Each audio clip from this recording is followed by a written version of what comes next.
Al-Quran dan sains. Sikap Al-Quran itu meninggikan orang yang beriman.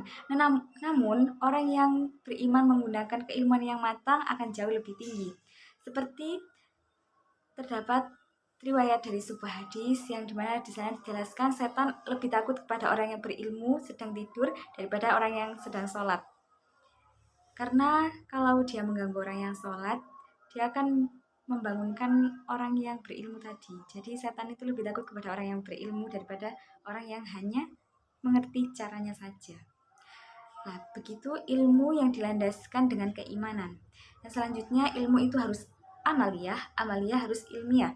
Al-Quran mendorong umat Islam untuk menggunakan akalnya, di mana di Al-Quran terdapat 49 ayat yang menantang kita untuk berpikir menggunakan akal, yaitu ayat afala ta'qilun afala tatafakkarun. Allah Subhanahu wa taala sudah memancangkan tauhid, di mana Nabi Ibrahim bertanya kepada orang-orang yang menyembah matahari, apakah kamu hanya menyembah Tuhan yang adanya di pagi hari saja dan yang menyembah bulan yang hanya ada di malam hari saja? Kan itu sangat tidak logis ya, sangat tidak masuk akal.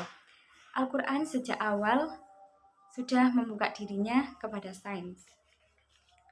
Sains dan agama itu tegak lurus menurut keyakinan ulama.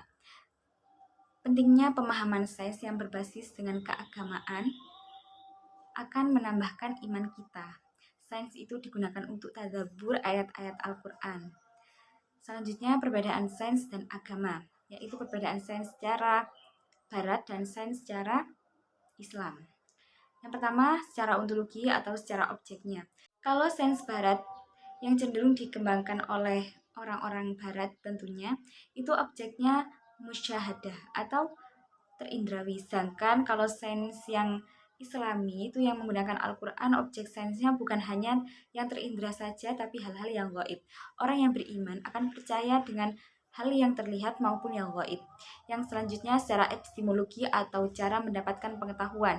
Di sains barat, cara mendapatkan pengetahuan itu melalui kauniyah, melihat alam semesta, dan yang kedua insaniyah, aspek-aspek kemanusiaan yang di sini ada psikologi seperti psikologi sosial dan lain sebagainya. Kalau di Islam itu menggunakan kauniyah, insaniyah, kauliyah, apa-apa yang dari Allah Subhanahu wa taala dan Nabi. Dan yang keempat kasyaf. Seperti kasyaf itu apa-apa yang kita nggak tahu tapi beberapa orang tahu.